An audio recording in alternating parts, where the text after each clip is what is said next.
Yay, great. Okay, hi everyone. My name is Andy T. My name is Andrew Thompson. I go by Andy T. And I teach part-time at in the School of Art and Design at University of Michigan in Ann Arbor.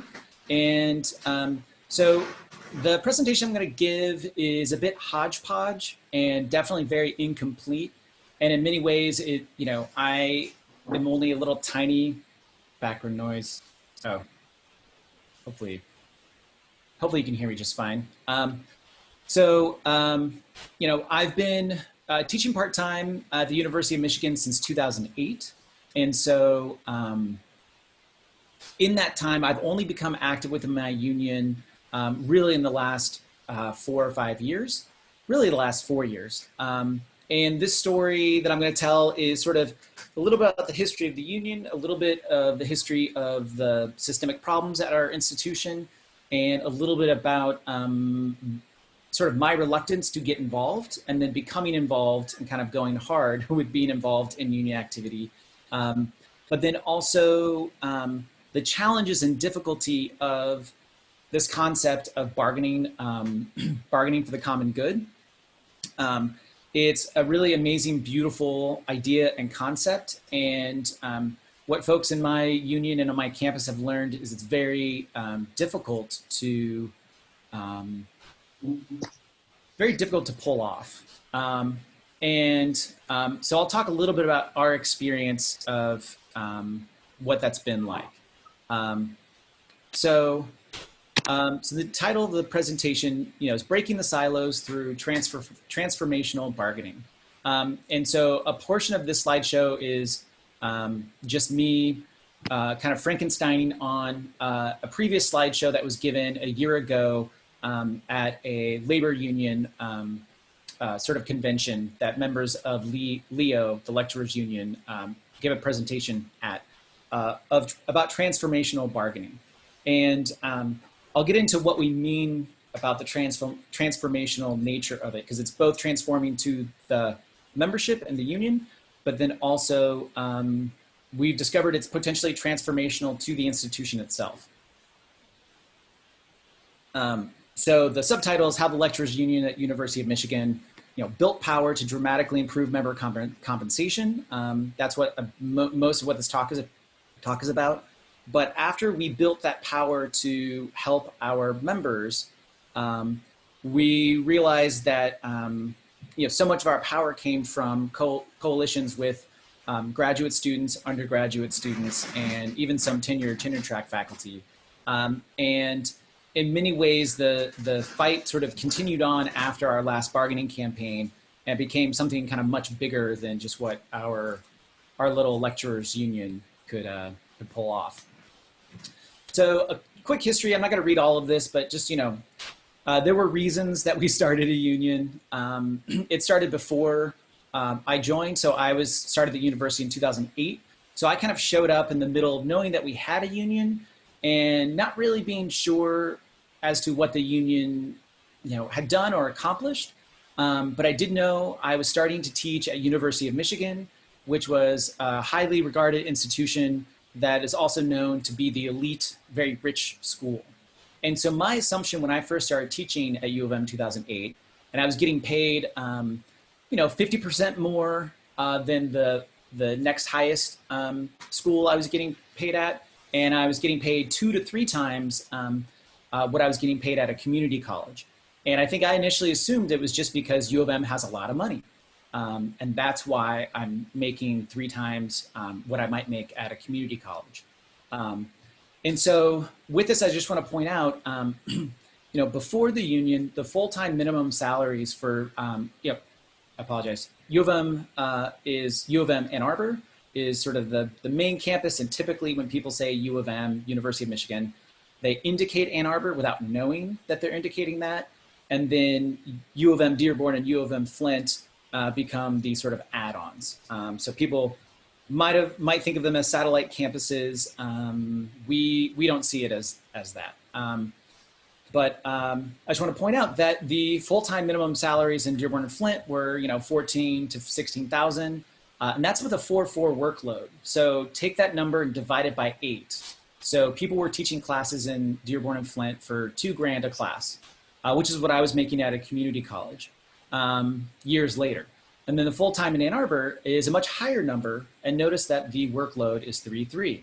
So take that number divided by 6, and that's how much you get paid per class. It's it's almost, yeah, it's basically more than twice. Forgot about math. So that's going to come up later because our union is for all contingent faculty on all 3 campuses. And it's been explained to me sort of later that, oh, why is it that we're the same union for faculty members on these 3 campuses and we get paid so differently? I thought the union was about parity and equality. And it was basically explained to me that when we first formed our union, there's not a lot of choice involved with that, and there's a lot of negotiations with the institution. And essentially, the university decided what our bargaining unit would be, and that would include all 3 campuses. Essentially, that was described to me as a method to make it difficult for us to come to consensus and actually agree to be a union together. And then even if we did form a union, it would make it difficult for us to work together, which in some ways it has been, because if I'm in a committee meeting with folks from Dearborn and Flint, I know I'm getting paid more for doing less work than they are. And, so the struggle is, it's all about dividing people. Hopefully that makes sense. And also, as I go along, please feel free to throw things in the chat or to even unmute yourself and ask questions as I go, because whatever, because there's a lot of complicated things going on, and I'm just going to breeze through a lot of it. So here's some of our messaging when we do new faculty orientation. So when lecturers are hired for the first time, we try to catch people when they first come in the door and let them know, hey, before there was a union, people were getting paid such a low number. Please look at this. So I'm going to talk about the story of our 2017-2018 contract campaign. The results of that campaign was that the minimum pay in Ann Arbor went from $34,000 to $48,000. So big jump there. But then in Dearborn and Flint, they essentially went, I don't know the numbers, 50% more. So just huge gains percentage-wise. And so here's just more details. So the numbers I just showed you were people who are starting out, their starting salaries. But what about all the lecturers who've been there for years? Some people who've been there for 20 or 30 years. So we also secured raises for folks who have been here for a long time, because one of the biggest concerns was if we could raise the minimum up by $10,000, well, what about the individual who spent the last 10 years going through major reviews, trying to level up to that amount? So we didn't want people to sort of get leapfrogged. More job security, whatever. You can read all of this. Some of the important things just with what was mentioned earlier before we started recording is being able to have health coverage that happens over 12 months, so over the summer rather than just a semester by semester case. Now, it's not universal. One has to be benefits eligible, so they have to have enough of an appointment to actually get benefits. And even then, there is sort of an equation. Some math has to be done to decide whether or not they qualify for health coverage over the summer.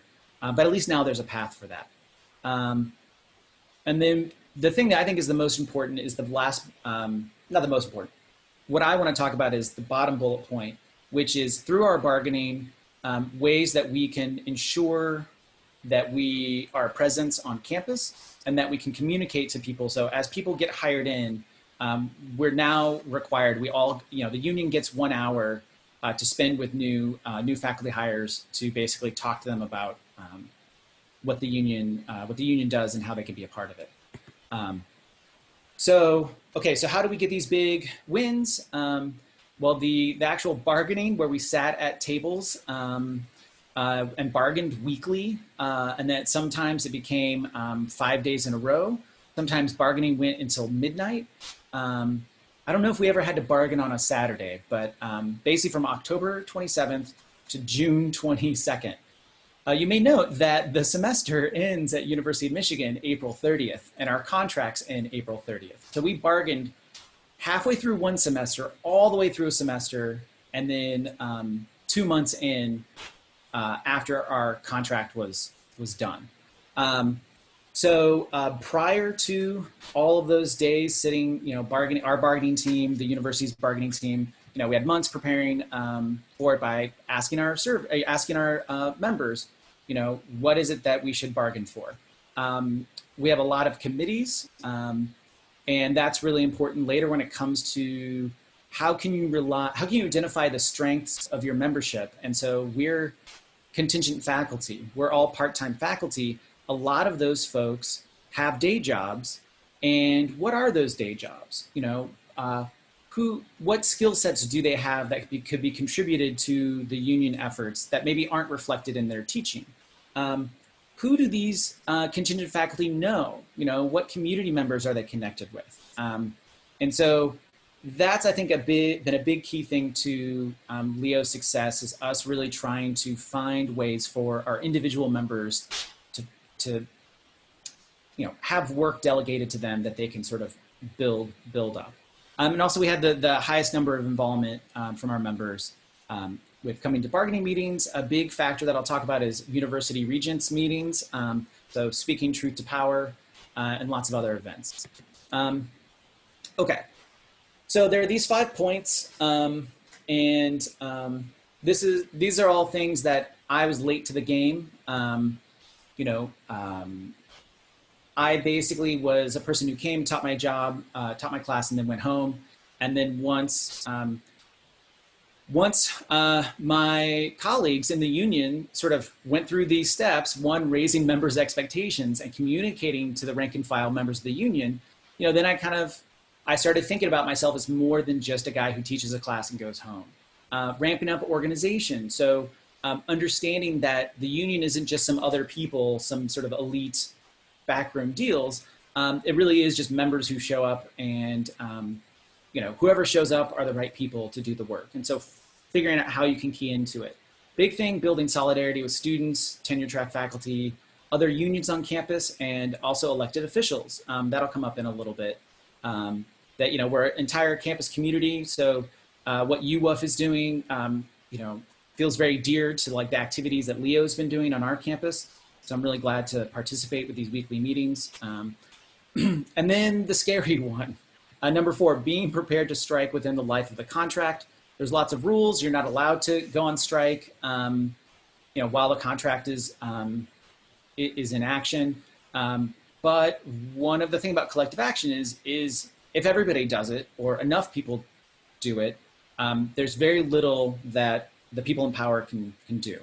And then really this last one is the curious part that I just was kind of above my comprehension of what our work was leading towards. And part of that was expanding the region's support. So the people in power who have the final say on the budget, what can we do to not just always fight them, but to help sort of educate them and help work with them to realize that we have similar goals. So this whole process, bargaining for the common good, is all about shared, having shared stakes, shared interests.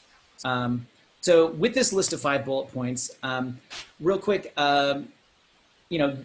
later after the fact, I was able to join in on this webinar back in March, Organizing for Power with Jane McAlevey. So she's like the contemporary sort of writer and organizer, and did tons of work with UTLA, so the LA Teachers Union for K through 12, and also Chicago Teachers Union.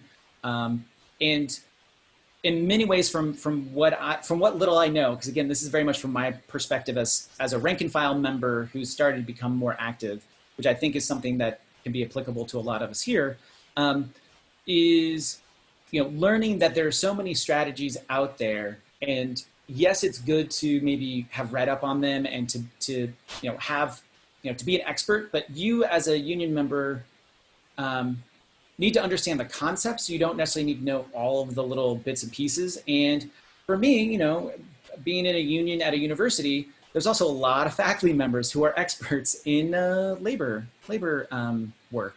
So the big takeaway from this Jane McAlevey presentation that involved speakers from UTLA and is the notion of bargaining for the common good is really only possible if you have the numbers.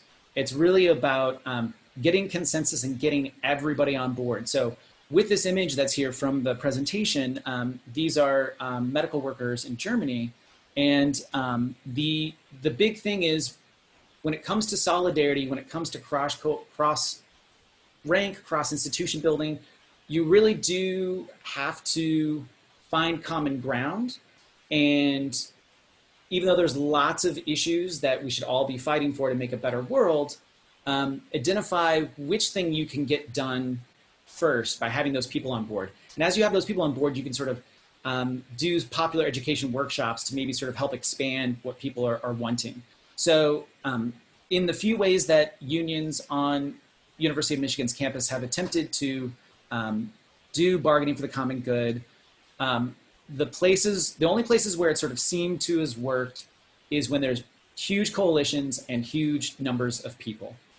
So this slide's kind of just thrown in here just as a shout out to like, this is really the source of a lot of this thinking. So definitely look her up and read her stuff if you haven't already. So going back to that list of 5 things, so one of them is raising members' expectations. So again, I thought I was getting paid a lot at University of Michigan just because it was a rich school, not really realizing that, I'm getting paid what I'm getting paid because people fought for it. We made an argument for it, we made a case for it, but more importantly than that, we got lots of people to show up to demand change. So some of you are very familiar with Howard Bunces. So he has provided help with Leo for a few years now, providing different sort of analysis, and as he kind of established it, like the excess cash flows. So that was something showing to our members, like, just so you know, we're asking for, more than a 2% raise, which at most is $3 million. And, like for all of our members. So just little raises from year to year is just a very small fraction of the excess cash that they typically have on hand. Now, for all of us, this is very different because we're in the middle of a sort of pandemic, and some institutions have more money stashed away than others. If they had their money in, in mutual funds, in the S&P index fund, they would have a lot more money in their endowment. But that's another conversation. So building up members' expectations, realizing that, we can go to the Board of Regents meetings. We can be public speakers. We can have signs, and we can make our presence known. And that really was the key thing. One of our chief organizers for Leo said, the problem with faculty members in a union is that they think they will get what they want by having the best argument. And in reality, you get what you want by having the most people and making it seem just sort of impossible to get around. So lots of organizing. So, in the year before we did bargaining, we had lots of meetings, different retreats. We also spent some of our money employing lecturers in the summer to learn more about union organizing and do house calls and training, getting people to participate in committees. We have a very active communications committee. So folks from, School of Art and Design, folks from film studies, lots of different people who can, edit video, do audio recordings, a lot of English instructors, people who are good at writing, and so they can write a blog post every day, after we've gone through bargaining.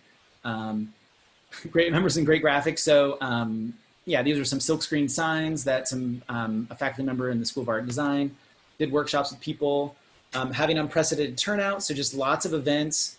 Of course, all of this seems pretty impossible in the days of distance, but it's really about people showing up. And then, of course, organizing allies. One of our strategies was to have, we would bargain every week, sometimes more than once a week, but at least once a month, there would be an open bargaining session. So anyone who is a concerned citizen, so a student, a grad student, tenure track faculty, an alum, anyone who walked off the street could come to bargaining. And so we'd have large numbers of people engaged in conversations. having lots of undergrad and graduate students. So this is really important, is being able to communicate your problem with your students. There's usually a power dynamic between instructors and students, so you have to be willing to be vulnerable with your students about your work situation. For us as lecturers, we have precarity, and so it's very easy to get a student to care. If it turns out if a student says, "Oh, you're my favorite teacher," that's a great time to let them know that you could be gone at any moment. And I teach mostly foundations classes, so when students come to me and say, "Oh, I'd love to take another class with you," and I let them know, "Oh, yeah, you can't because they don't offer those classes to me." On here, there's a link. We would have PowerPoints that would play before class started, so we weren't proselytizing or agitating during class time, but in the 10 minutes before class, we would have the projector on, and we'd just have a time slideshow going through the school's financials, where their tuition dollars are going. So lots of opportunities for students to show their solidarity. I feel like this comes up a lot, is people want to do right, people really care, and they just need to know what is a vessel or venue for them to show that they care. And then we had this group called CAT, which was our contract action team. That was essentially our kind of like our wildcat strike team. That definitely sort of did not operate, in communications with our bargaining team and things like that, that basically were just doing a lot of prep work. Students got really riled up, especially once it's another form of education, is to teach them about how power dynamics work and how one can build power. And then Board of Regents, so not just faculty members talking to the Regents meetings, but having students come talk to the Regents meeting, having staff members, which can be quite difficult because they might have a steady job, but they have the least sort of protections for keeping that job. But a lot of alumni, donors. So it's really important to kind of think really kind of holistically about what is the campus community, because that whole campus community can sort of be at stake. And then, the nurses union. The nurses union at U of M are just badasses. They're so awesome. Wow, sorry, I'm starting to tear up seeing this image. Whew. Okay, get it together. Oh, I'm in the picture. I didn't even realize that. Okay, I'm sorry, I should have paid more attention. Anyway, this was a big day. It was a good day. Okay, get it together. Drink some water. Other thing about organizing allies, elected officials. University of Michigan, it's a different situation than many other campuses because, being a public institution, the state legislator is really important. Being a public institution, at our particular school, the Board of Regents are elected by the general public. And there's two other campuses in Michigan, Wayne State and Michigan State. And there's only, I think in Colorado and Nevada, there's some public elected regents. But otherwise, most public schools, public institutions, their sort of board is kind of chosen by, a smaller, caucus of, state reps and things like that, or they're appointed by the governor. So in Michigan, what our elected officials say, these are the folks who give, state appropriations. So by getting our state reps on board, they can put pressure. So this is a letter that was drafted that these public officials signed off on. And something just to get into more notes about that. So I mentioned that U of M's Board of Regents are publicly elected statewide. So, elected officials, our regents are elected officials. So folks who are interested in politics, this is one way they can get their start. The state has a long and storied history with unions and political power. So that also means that elected officials maybe care a little bit more about what my union thinks than maybe in another context. I mentioned earlier some of our lecturers are experts in the history of labor and have served in high positions. One of our lecturers is retired from the UAW. He was the president of the UAW, and now he teaches a class, in LS&A about labor. And so he's one of our members, and people really pay attention to what he has to say. And of course, also we've had lecturers that, are in public office or public officials. So, we have lecturers who work, for the city of Detroit. So there's a lot there. Also, U of M has a really strong brand. So public image, of course, is where so much value comes from politicians. So you can leverage that with people, by telling the story of inequities on your campus. That doesn't look good, and everybody it hurts their brand. And of course, U of M and state economy are very intertwined. Yeah. So that's something I think is something that's come up in particular with U of M, with all of our grassroots organization. This is factored in a way that I didn't really understand. And this is something that I encourage other folks to consider when it comes to power building at your various campuses, is identify ways that you can broaden who you think should be in the conversation. It's not just you, the employee, and them, the employer. It's a whole complex system, which then of course leads into bargaining for the common good. I'm just going to plow through some of these. So, and then of course, just these are strategies from K through 12, things like UTLA, how do you get the parents involved? Not just your union, but other unions, state officials, involve the community in creative ways. And then of course, getting news coverage. And then the scary one is being prepared to strike.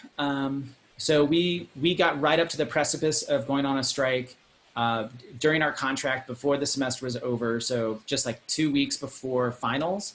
So we were all very scared to do it, but we had enough people who approved it that once it became clear that strike was a reality, then the bargaining, we basically went 4 months of just like no traction. And then once this seemed like it was going to be a real thing, then a lot of stuff sort of changed. So it wasn't like when we didn't have the strike in April, everything was magically better. We had to continue negotiating and bargaining all the way through June. So there's a lot of our members that are very conflicted about this, who didn't want to do it in the first place, and others who thought we would have gotten what we wanted before the semester was over if we had gone on strike. So there's a lot of, everything's really complicated. Look at all those nice signs, real fun. And then, of course, people don't have to be that aggressive when it comes to going on strike and picket lines. You can just be a little upset, and if enough people are a little upset, maybe something will change. And then, of course, this piece, expanding the region's support. So how can we use our grassroots organization and tap into the specialities of our members and our ability to be teachers to sort of build cases to the folks in power to sort of convince things. So one of our campus chairs speaking at a Board of Regents meeting. And again, as I mentioned earlier, they're publicly elected. So after we got our big contract win, we ended up, one of our lecturers ran for Board of Regents and they got elected. And right now, U of M agreed to raise tuition on students during a pandemic. And so now there's a lot of students who are really upset and they want representation on the board.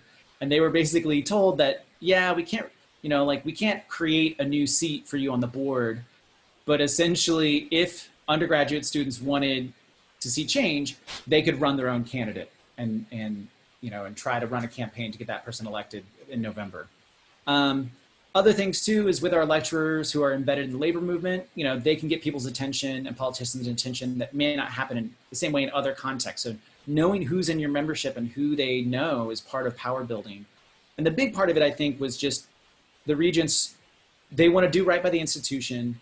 They just need to be taught what that looks like. Because otherwise they're just going to listen to the same sort of neoliberal austerity sort of narrative that is really pervasive in all of our sort of major institutions, major economic organizations. So this is really, this is what I'll get into when we talk about one university, is a lot of it is just trying to, we have to do our own digging and find our own information and create our own reports and then just kind of be relentless.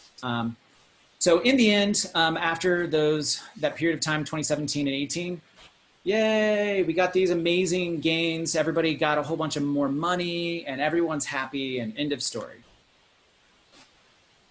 So the reality is that even though everyone got paid, everyone's new contracts were going to involve, tens of thousands of dollars more potentially on their contract, there were still huge disparities between the Ann Arbor campus and then the Flint and Dearborn campuses. Again, lecturers having to work more classes for less pay. And so as I understand it, during our contract negotiations, we kept pushing for more money for Dearborn and Flint. We wanted parity and equality for Dearborn and Flint. And the administration said, we can't do that, but we can give Ann Arbor more money.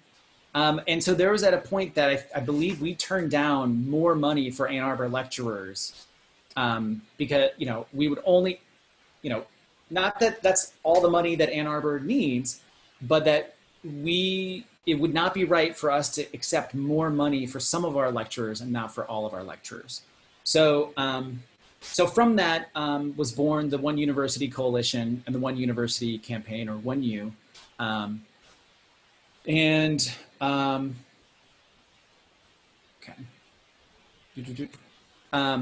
And so what I'll say with 1U is one of the biggest barriers to getting more economic gains for lecturers on the Dearborn and Flint campuses was we were told, well, these three campuses are separate campuses and they have separate budgets.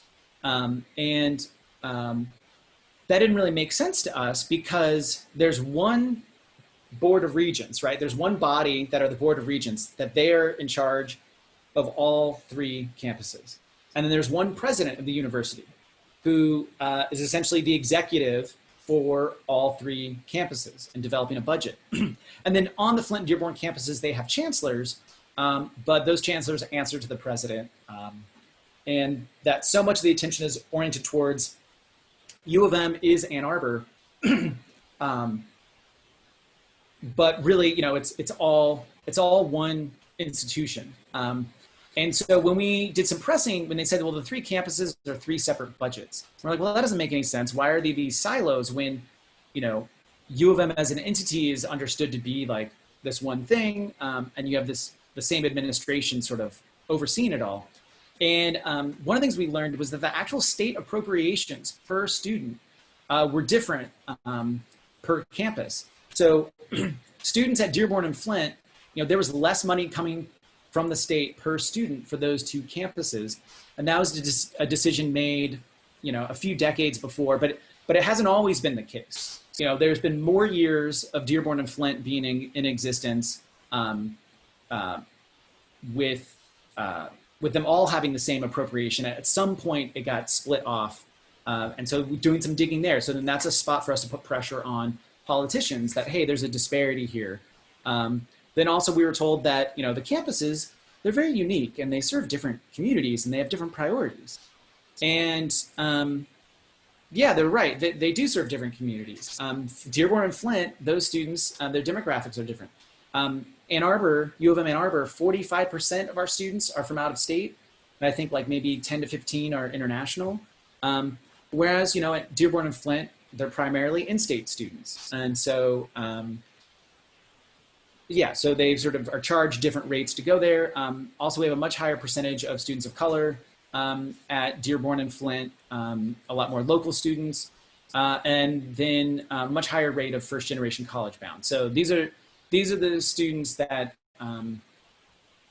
U of M Ann Arbor seems like they would really want to reach. And I'll talk in a little bit about diversity, equity, and inclusion, and the millions of dollars being thrown around the Ann Arbor campus, and none of it going to Flint and Dearborn, where the numbers of diversity, the numbers they might look at for certain benchmarks for diversity, those student populations, have a much higher need for that kind of resources. Another thing said was that Ann Arbor is primarily a research institution. Whatever the fuck that means. Pardon. Oh, I just cussed. Whatever. It's on the internet now. Because our whole discussion was not about. We didn't start off saying there are grave inequities between Flint, Dearborn, and Ann Arbor in totality. We were just looking at lecturers and our employment and how much people were getting paid and how much work they had to do. And so this emphasis that Ann Arbor is special, they're a research institution, they deserve more money, they're better. Well, the thing is, lecturers are not research faculty. So this argument is just like, what are you like? So that was actually really offensive to us because we're like, well, if that's the case, then give Ann Arbor lecturers research money. Like this doesn't make any sense. So anyway, so what it really came down to in trying to sort of split the silos and trying to get more pay for our lecturers in Flint and Dearborn was really the realization that,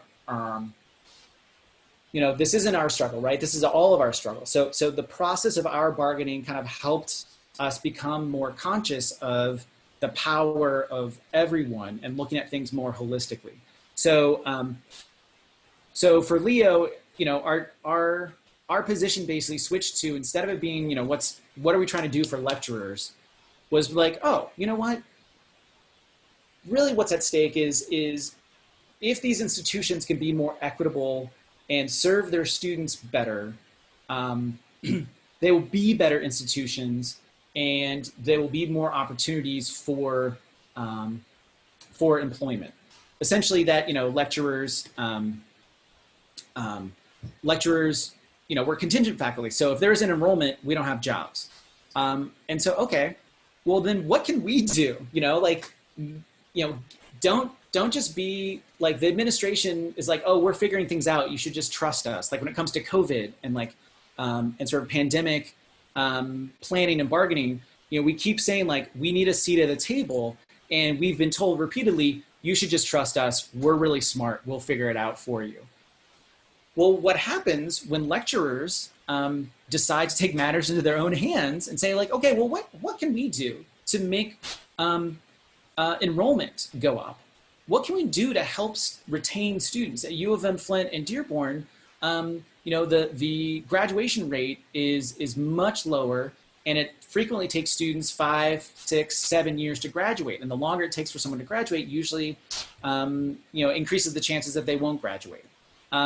If you don't have successful graduates, then those folks aren't going to be out in the community letting everyone know, I'm awesome, I went to U of M, Flint, and then students think, oh, I should go to school there. If you don't have successful people who graduate, then that's where all the money comes from, is from all these alumni who donate back to the school. So it's like, well, let's help our students, and there's going to be this sort of cascading effect of benefit to the institution. Okay, I feel like I'm pretty good at talking, so I'll try to wrap this up really soon. But then this notion that the campuses serve different communities and have different priorities. Oh wait, right. Wait, did I have repeat? We heard that. Repeat this. Okay. So essentially, this question. Wait, did I? Whatever. Okay, I already talked about these things. I apologize. Some of these slides I just made today. So let's just look at this point of what can lecturers do to increase enrollment and retention. So one of the big things is talk to the students. Identify what their needs are. What is it they need to be more successful? So yes, there does need to be more training of faculty to have more inclusive teaching strategies and to, basically be able to work within more diverse learning styles. There are things that definitely can happen in the classroom, but what we found is the students that wasn't their biggest problem. Their biggest problem was school was too expensive. The problem was there isn't, on Flint and Dearborn, there isn't, health services, like I'm showing how old I am, but like there wasn't a school nurse. If a student got sick and couldn't come to class, they couldn't use a resource at school to sort of find that out. They need to have their own access to a doctor, whereas at University of Ann Arbor, we've got Michigan Medical, which is this huge system. But that's separate from the fact that within our university, the school itself, we have, medical services for students. So I frequently will get these ambiguous emails from the student health services that just say, so-and-so came and you should excuse them from class. So, they respect students' privacy, but at least I can get like a doctor's note when the student says they're going to be missing. And that doesn't happen in Dearborn and Flint. And so there's all these sort of wraparound sort of services, and it's really systemic societal problems that are making it hard for these students in school. And so hearing from them and what is it that they really need, the students must be equal leaders in the fight. So, there are student executives of the One University Coalition, Alicia and Brianna, each on one on Flint and one on Dearborn campuses. There's a lot of really, really smart students who have done amazing messaging, amazing communications. Their meme game is incredible. So I'm going to end this in just a few minutes, and I'm just going to show you some of the memes that they've come up with. But then, so the students need to shape the narrative, and think about the students. The students should find out a way to tell the faculty and community members how they can help. And basically, also students need to be aware of what the challenges their instructors face. We need to break down some of these hierarchies and let them know that some of their instructors are vulnerable. And what can we all do together to push back against systemic oppression? Okay, so then, so these are some links that were already in the email I think you all received, but the Extend Go Blue guarantee, so what that is in Ann Arbor, a few years ago, U of M Ann Arbor announced that any family in the state of Michigan who's making under $65,000, their students won't have to pay tuition when they come to campus. What's interesting about that is, most of the students, if your family's making under a certain amount, right, there's already lots of safety networks, there's lots of support networks, I should say, for getting grants and merit-based scholarships and other sort of funding. So the Go Blue guarantee is not just saying we're giving free tuition to families who make under this amount. They're essentially saying, no, after all these other sort of FAFSA financial supports come in, U of M will just sort of top it off, so that way there isn't like a few $1,000s left over, a few $100s left over. So in Dearborn, why isn't this the case? Because those students, there's a much higher likelihood of those students. I apologize, I don't have the numbers off the top of my head, but that's what these reports are for. That, where are the populations at University of Michigan that need this Go Blue guarantee? Well, Dearborn and Flint, and of course that's not extended to them.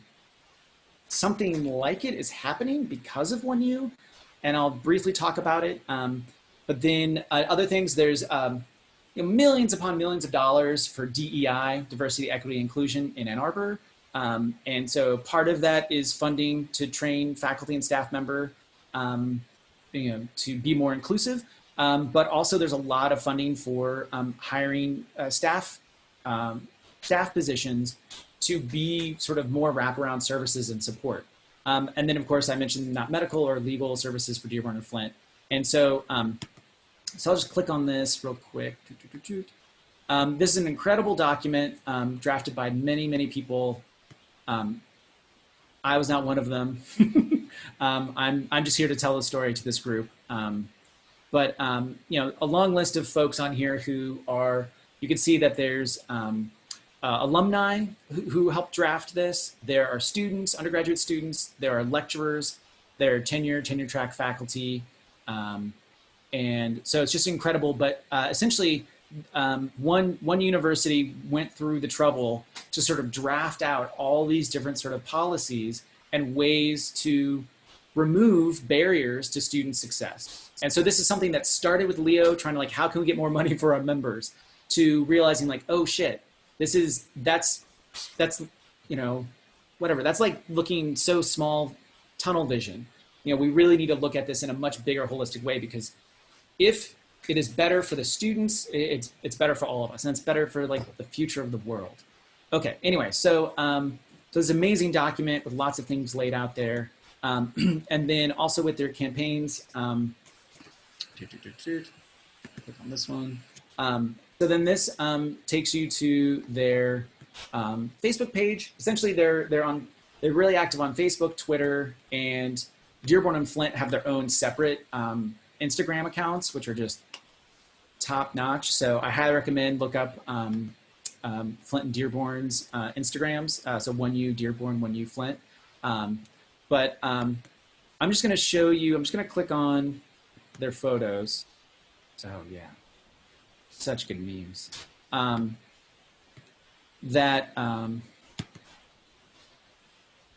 Yeah, here we go. So we'll just look at this one, and then I'll wrap this up. But these people are just brilliant. So this is a Photoshop of our president, Mark Schlissel, and he cares about students. And you can see then there's an action network letter because now money has ended up going to Dearborn and Flint as a result of One U's efforts. Extra money from Ann Arbor. The silos are broken. Where an additional $20 million are essentially going from Ann Arbor to Dearborn and Flint for student services. And so the next sort of step of the fight is that trying to get that money sort of allocated in the right place. And so, lots of really great imaging like this, where they're sort of telling their stories, talking about lots of systemic injustices sort of being perpetuated by our institutions and how we can do more. All right, so let's wrap up here. What else do we have to say? So all of this came to a head this summer after 18 months of, it's been 18 months since the Leo bargaining, and then One U has really taken over, and Leo is just a part of it.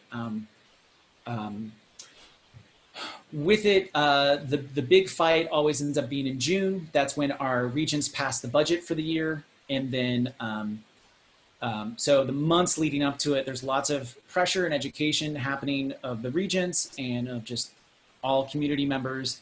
And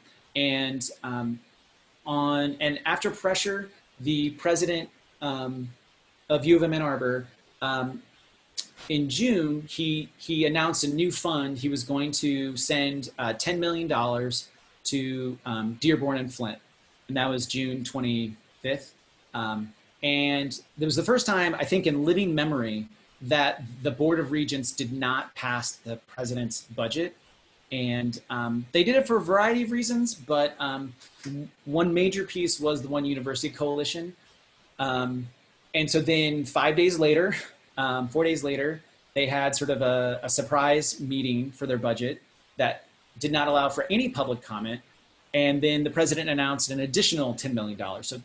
So $20 million have been allocated to Dearborn and Flint for more of these wraparound services.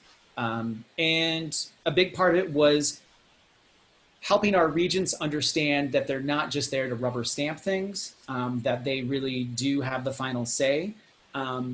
And there's been a bunch of other things that have happened in the regents meetings that I won't even go into, but there's some real power dynamics going on, and it's very exciting to see. Regents meetings have historically been really quite boring, and now they're, hundreds of people sign on to the Zooms to watch these things, to see what happens next. So I'm gonna stop talking, and if people have any questions, I probably talked too much already, and I probably didn't really get into, the big takeaway is supposed to talk about bargaining for the common good. What I wanna say is that for us at University of Michigan, bargaining for the common good has really only just begun, and it's in this sort of seemingly small piece where some lecturers fight, one cohort, 1,700 employees. Our fight kind of turned into this multi-campus and many different degrees of employees and students. And the fight's really sort of just begun. And this is going to be ongoing. And we're trying to be more and more active in sort of collaborating between unions and also encouraging our colleagues to form their own unions to kind of build this up. So in many ways, we've only really gotten peanuts as far as bargaining for the common good goes, but that's because we haven't built the coalition yet. And that seems to really be the biggest piece. So with the UTLA, with their phenomenal, amazing campaign, when they spoke about it at the Jane McAlevey webinar, it was an 8-year process. It took them 8 years, but they were able to get every single K through 12 teacher in LA to refuse to go to work. And that was the only way they were able to get topics, things that were about improving the quality of life of their students and improving their communities, because if the students' lives are better, then your working conditions are better. And so it's only really if you have these big, broad coalitions with lots of people who can show up, is it possible to sort of put what are called permissive topics on the bargaining table. So you can bring these things to the table, like, oh, we need to do these sort of social justice, planks, of this platform, and they can just scratch it off and say, tuition, tuition control or waiving, or not tuition, sorry, rent, apartment rent. We can't affect, affordable housing in Ann Arbor. That's not part of, that's not part of your job description. But if affordable housing did exist in Ann Arbor, then more lecturers would actually live in Ann Arbor. More grad students would live in Ann Arbor.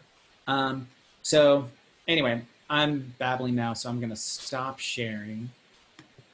Thank you, Andy T, for this super detailed, amazing presentation. I've heard little snippets here and there, and I'm sure many people that have shared breakout rooms and strategy sessions with you, and you both have heard a little bit here and there. But it's so great to have this real overview. I think that if there are questions, I'd prefer to give the rest of the time in this meeting over to those questions and comments, and CWG can finish up the document. So I'm taking stack. Yeah, sorry I talk so much. Catherine, is that your hand? And then Carlos? Or maybe Carlos first?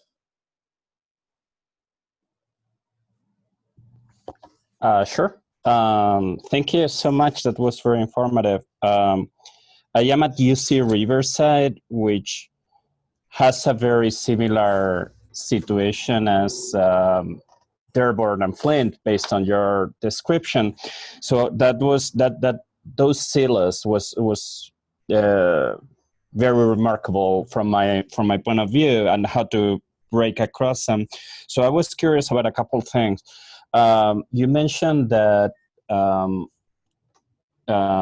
in this historical non-passing of the budget of the president, there were a number of factors. So I was wondering if you could go a little more into detail as to what was the situation that helped create this inter-campus solidarity.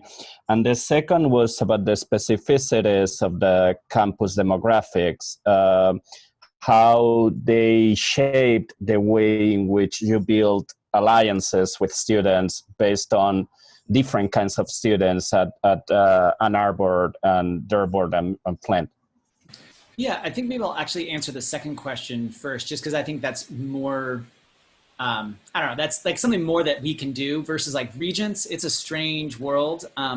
But the big thing was realizing that even though there are student organizations and there are student central governments, in many ways, students' full-time job, in theory, is supposed to be a student.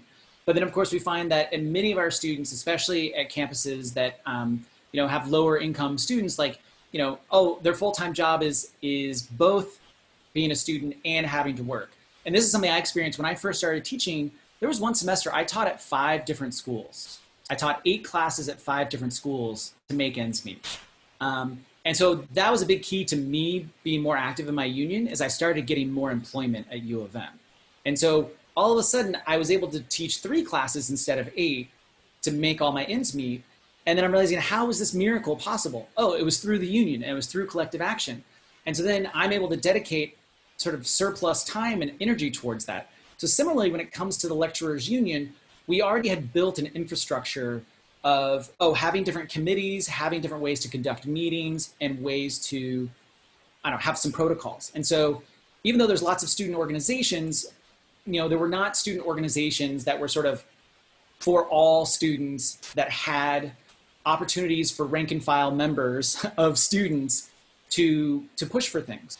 And so in many ways, I think Leo's structure of how we were organized was something that we can then just sort of say, like, okay, like that's going to be the foundational element for the students getting organized on those 2 campuses. And Ann Arbor students are hella activists. So like there was a lot of Ann Arbor students who really were just like, this is bullshit, this is an injustice, why do I get this and those students get that? So that was a really big factor. And similarly, the tenure track faculty at University of Michigan and all three campuses, they are not unionized.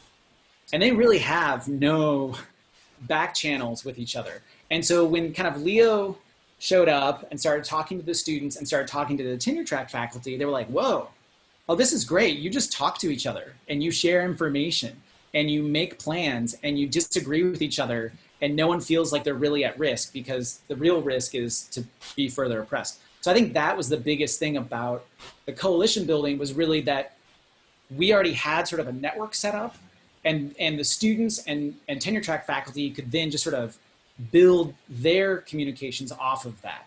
So it really is like very much student led now. But initially it was a lot of lecturers who then, when tenure track realized that what we were trying to do was essentially increase enrollment and retention, and there'd be more tuition dollars coming in, tenure track faculty are like, holy shit, you can do that? I mean, they were smart people. I don't want to belittle them, but the notion that we could advocate, we could go find the consumer, let's make that happen. I think because we're contingent, we know if there's an enrollment, we don't have a job. And it's sometimes for, some of my tenured colleagues, there's a sense that unless enrollment's really down, some classes will get cut, but probably not mine. Or, frequently I've had classes taken away because a tenure track person's class didn't fill and they needed work. So they took my class away.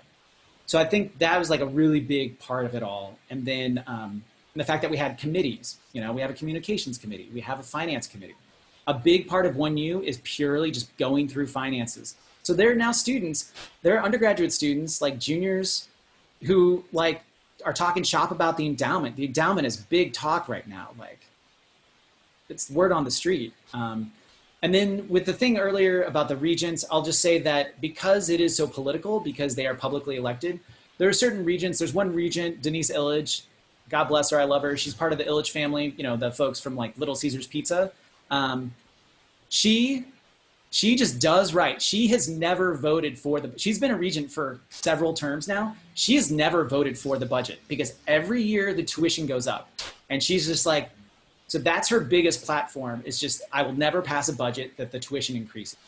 So, so that was also a big factor. The fact in a pandemic, they were going to raise tuition, and there wasn't enough money coming to Dearborn and Flint, vulnerable populations, during a pandemic.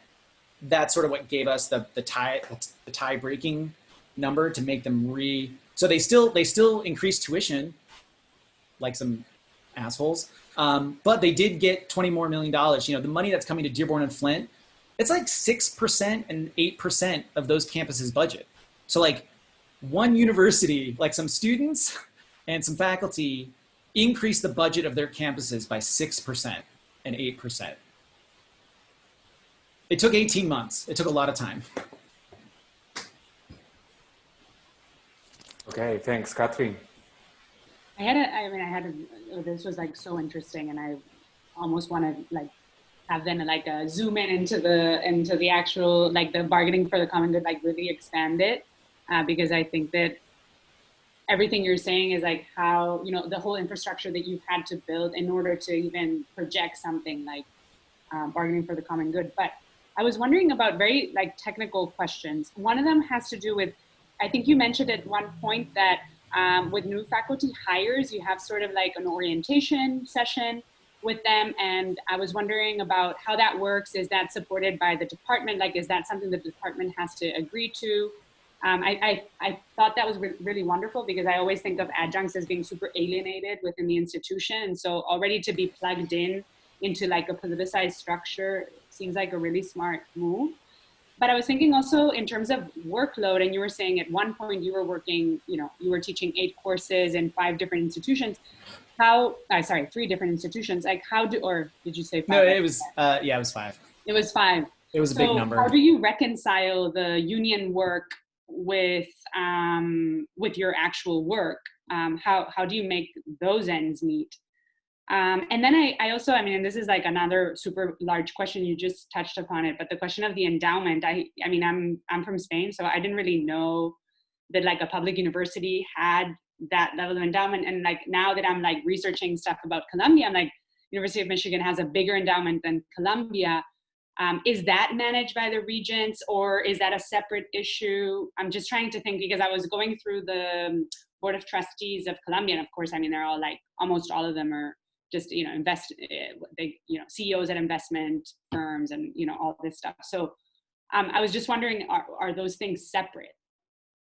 Yeah, so I think the endowment, I'll try to hit that one quickly. So I also go to the few meetings, like of the public higher education workers. I feel like there was a couple people here who are from that.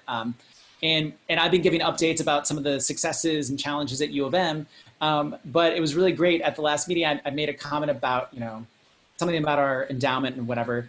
And then Barbara, who was running it, she was like, yeah, so for people who aren't at a school like U of M that has piles of money, and I wrote on there like University of Michigan money bags. So Howard Buncis, who has been doing all these reports for the different colleges, he basically says like U of M is not really a public school. Like 3% of our entire budget comes from the state, or no, 4% of our entire budget comes from the state. 4.3% of our budget comes from the endowment. And that is barely scratching this. That's just the interest off the endowment. So that's why I think U of M has a lot of leverage. I think politically, like if you get into a political conversation, that's something that, some faculty members, don't necessarily want to get into, and the union and politics could be really challenging in this country. Everyone's, you start talking about socialism and all this sort of stuff, people like freak out. The fact is that, U of M is just a big old elite important school.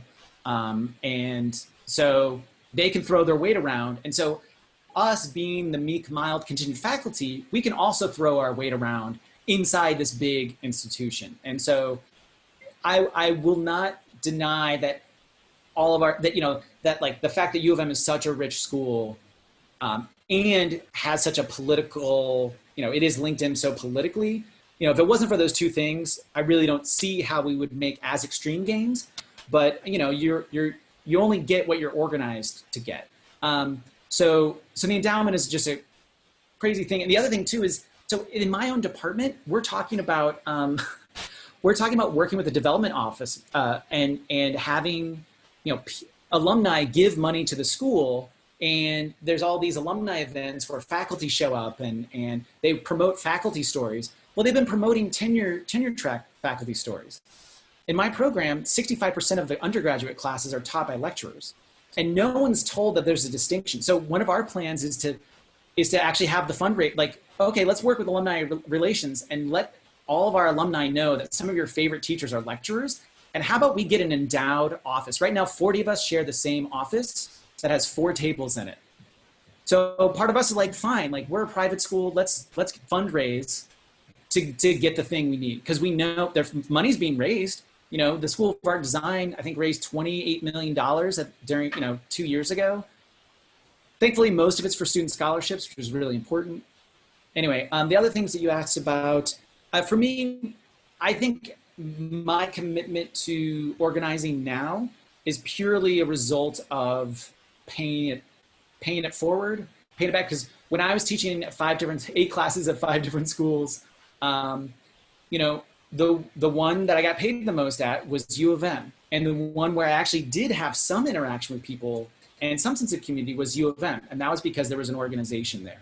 And so now that I'm like, my needs are being met, this is all I've done this whole summer, is come to meetings like these, and which then goes back to maybe the first thing you brought up about the new hire orientations. That was something that we had to bargain for, to say, hey, we need a first pass at your faculty. When faculty get hired, they all do an orientation. We get 1 hour to spend with them. And in many ways that kind of happened. I don't think that was the case before, before Right to Work happened, because when we were a union shop, everyone had to pay something, and then some people could be members.